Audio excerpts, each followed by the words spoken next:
ratcheting up. You don't have enough aircraft, you don't have enough ships. Ratcheting up the rhetoric. So we're already at war with China? Ask the Chinese, they'd tell you. Is it just Beijing bluff? You're going to lose. Our soldiers would be brave, and our weapons would be lethal. Or real this time? Australia is very much on the menu. Our Chief of Navy has his say. There are 1,000 ways to start a conflict. There's only 2 ways that it ends. That's next on 60 Minutes. In the increasingly less than delicate dance for dominance in our region, there's no denying China boasts superior force when compared with our military. It's an advantage they love to show off, like they did earlier this year when Chinese warships provocatively sailed a lap of Australia. But while Beijing sticks are impressive, their carrots are also proving to be effective weapons, especially when it comes to influencing our near neighbours. Chinese money has been buying plenty of friendship in the South Pacific. So what's the next step Australia should be taking as China moves closer and closer to our shores?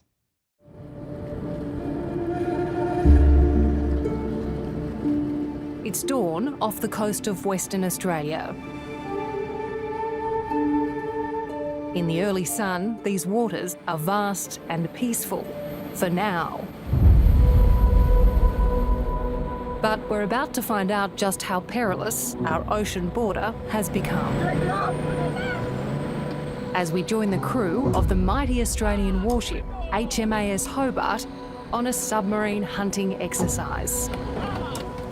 It's a very difficult mission. Obviously not being able to see where the enemy is and what the enemy's doing makes that really complex. Trainer for you, right astern, thrust 20%. Commanding Officer Ali Withers is in charge of the ship, which carries 200-odd crew members and is armed to the hilt. GWS PWO, Mountain 51, Burst 1, engage.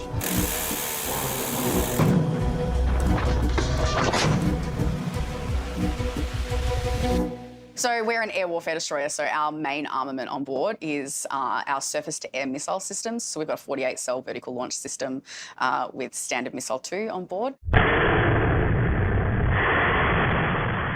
We also have a 5-inch gun. We've got some smaller Typhoon guns, as well as our torpedoes on board, and that's really they're our main armament on board. I know you're very focused on the day-to-day running of the ship and the exercise, but this security environment is tense and it's changing. Does that weigh on you? Yeah, absolutely. And for me, my mission is to make sure that my ship and my crew are ready at all times to respond when we need to. The Navy's readiness was tested in February when 3 Chinese warships sailed into these waters unannounced. It was a confronting sight, thought to be the furthest south the People's Liberation Army had ever ventured, stopping to conduct live fire drills in the Tasman Sea. The Chinese are signalling, they are practising and rehearsing, and they are collecting. This is the first time we've seen a task group from the PLA Navy circumnavigate Australia. That is true. For all the speculation and hysteria at the time, there's one man who knows how it all played out. The Chief of the Royal Australian Navy. Vice Admiral Mark Hammond is under more pressure than ever before. They were here expressing to the world their capability as a blue water navy to deploy across the Indo-Pacific. So I think we will see more deployments like this. Tonight, for the first time, he's speaking publicly about what was reported as a total surprise to our military and authorities. But the Chief insists that wasn't the case. Were you caught off guard? No, we're aware of their approach through the Indonesian archipelago for some time. In fact, the Navy had been monitoring the Chinese ships, but once they crossed into international waters between New Zealand and Australia, our boats stopped following them. They did spend a little over 3 weeks in and around Australia's exclusive economic zone. They didn't spend a minute in our exclusive economic zone without one of our surface combatants monitoring their activities. Were they threatening us? There were no threatening interactions between our navies at all during that period. So why didn't they warn Australian authorities they were coming? Well, I don't think we always transmit our intent to deploy a ship to the South China Sea, for example. The Chief is understandably defensive and diplomatic, but there's no doubt the deployment exposed Australia's vulnerability. The Chinese have been very clear about what they intend to do. We just choose not to believe them. And Australia is very much on the menu. That holds Retired US Marine Colonel Grant Newsham has strong views about China's visit. Grant spent decades heading up military intelligence in the Indo-Pacific and says Beijing is sending a clear message to Australia. So they're telling Australia there's more coming. So this is a deliberate, aggressive show of force.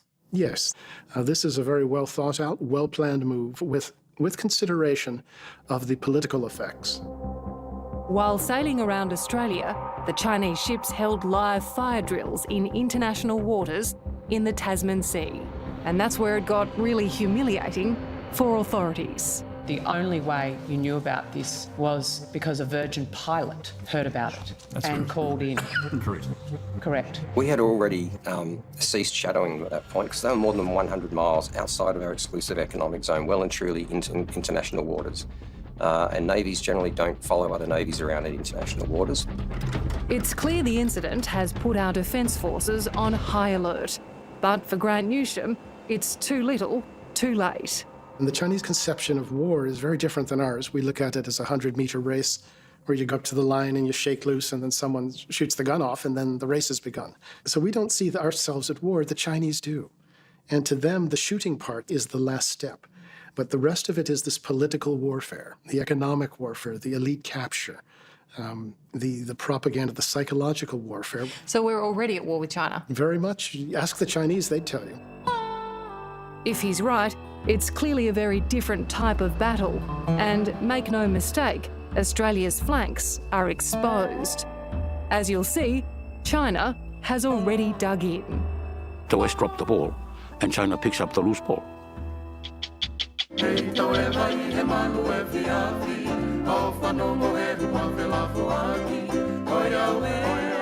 Deep in the South Pacific lies the beautiful and humble nation of Tonga. Made up of 170 islands and just over 100,000 people.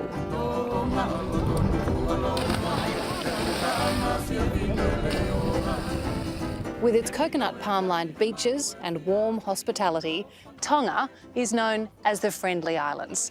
And Australia, to the west, has always fostered that friendship. But now there's a better friend in town, China. This small island nation is at the centre of a tug-of-war between Beijing and the West. And you don't have to look far from the idyllic foreshore to see who's winning. From supermarkets to major infrastructure